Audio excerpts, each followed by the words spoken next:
Hello everyone, let's start the solution of concept of physics, part 1, chapter fraction.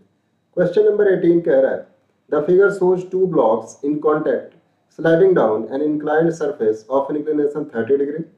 The friction coefficient between the block of mass 2 kg and the incline is mu1. मतलब कि यहाँ पे जो friction coefficient दे रखा है वो mu1 दे रखा है. And the block of mass 4 kg and the incline is mu2. यहाँ पे वैल्यू दे रखा है mu2. Calculate the acceleration of 2 kg block if mu1 is 0.2 and mu2 is 0.3. अब देखो बच्चों, इसमें एक कंडीशन होती है कि अगर पहला वाला जो ब्लॉक है इसका फ्रिक्शन कोफिशिएंट दूसरे वाले ब्लॉक के फ्रिक्शन कोफिशिएंट से ज्यादा हो, मतलब कि अगर mu2 की value is greater than mu1 हो जाए तो उस केस में जो 4 kg वाला ब्लॉक है वो धीरे धीरे चलेगा क्योंकि उस पे जो फ्रिक्शन फोर्स है उसकी वैल्यू ज्यादा होगी. ठीक है, और 2 kg वाला जो ब्लॉक होगा उस पे फ्रिक्शन फोर्स कम होगा, इस वजह से उस पे जो एक्सेलरेशन होगा वो ज्यादा होगा. तो जब नीचे वाला धीरे चल रहा है, ऊपर वाला तेजी से चल रहा है, तो इन दोनों के बीच में कॉन्टैक्ट होंगे, दोनों के बीच में नॉर्मल रिएक्शन लगेंगे और दोनों जब कॉन्टैक्ट कर रहे हैं तो उसके बाद से ये दोनों धीरे धीरे एक साथ एक एक्सेलरेशन से चलना शुरू करेंगे.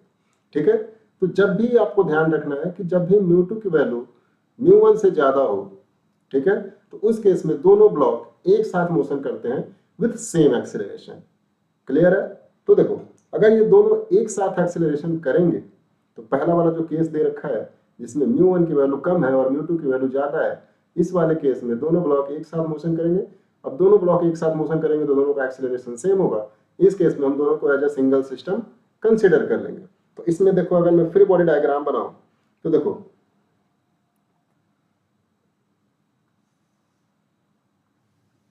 ये एंगल दे रखा है 30 डिग्री. अगर मैं ब्लॉक 4 kg ले लूं तो इसका वेट आ जाएगा नीचे 40, नॉर्मल फोर्स आ जाएगी n और इसका वेट का कंपोनेंट आ जाएगा mg cos 30 और इधर आ जाएगा mg sin 30 डिग्री. अब इस पे ब्लॉक नीचे मोशन कर रहा है तो फ्रिक्शन फोर्स अब पीछे के डायरेक्शन में लगेगी F1. ठीक है, अगर मैं F1 की वैल्यू निकालूं तो ये हो जाएगा म्यू डॉट n और यहाँ पे जो n होगा वो होगा mg cos 30 डिग्री. तो mg cos 30 डिग्री हो जाएगी. ठीक है, अब देखो F1 की वैल्यू हम कैलकुलेट ही कर लेते हैं. म्यू1 की वैल्यू आपको दे रखा है ऑलरेडी 0.2, सॉरी यहाँ पे फ्रिक्शन कोफिशिएंट हो जाएगा 0.3.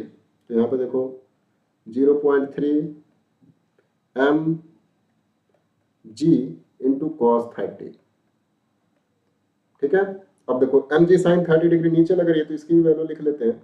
तो हो जाएगा 40 इंटू साइन 30 मतलब 1/2 विच इज इक्वल टू 20. अब 2 kg वाले का भी बना लो तो 2 kg का भी अगर देखा जाए तो इधर से कंपोनेंट आ जाएगा n1, इधर कंपोनेंट आ जाएगा mg sin 30 डिग्री. यहाँ पे m हम लेंगे 22 तो इधर आ जाएगा, अगर मैं 2 kg का अलग से बना दूं तो इधर आ जाएगा mg sin 30 मतलब कि 20 इंटू साइन 30 1/2 और फ्रिक्शन फोर्स इसमें भी सेम पीछे की तरफ लगेगी. मान लेते हैं F2 की वैल्यू हो जाएगी म्यू mg cos 30. तो इसकी वैल्यू आ जाएगी, म्यू की वैल्यू दे रखी है 0.2, m की वैल्यू 2, g की वैल्यू 10 इंटू cos 30 मतलब √3/2. ठीक है, तो अब देखो ये वैल्यू आ जाएगी आपकी, अगर मैं सॉल्व करूंगा तो 2 से 2 कट जाएगा, ये आ जाएगा 2√3 और इसको मैं सॉल्व करूं तो ये हो जाएगा, मैंने यहाँ पे एक 10 एक्स्ट्रा ले रखा है. ठीक है, तो ये हो जाएगा 2 से कटेगा 20 और ये हो जाएगा 6√3. अब देखो जब हम दोनों को कंबाइन ले लेंगे तो क्या हो जाएगा 6 kg. तो इधर दो फोर्स लग रहा है, एक 20 और एक ये आ जाएगा 10. तो नीचे की तरफ लग रहा है 30 न्यूटन और दोनों का फ्रिक्शन ऐड करेंगे तो इधर लग रहा था इसमें 2√3 और इसका लग रहा है 6√3. तो दोनों का हो जाएगा 8√3. ठीक है, अब देखो एक्सेलरेशन इक्वल टू क्या हो जाएगा नेट फोर्स. नेट फोर्स कितना हो जाएगी 30 minus 8√3 divide by total mass 6. अब जब हम इसको सॉल्व करेंगे तो इसकी वैल्यू आ जाएगी 2.7 मीटर पर सेकेंड स्क्वायर.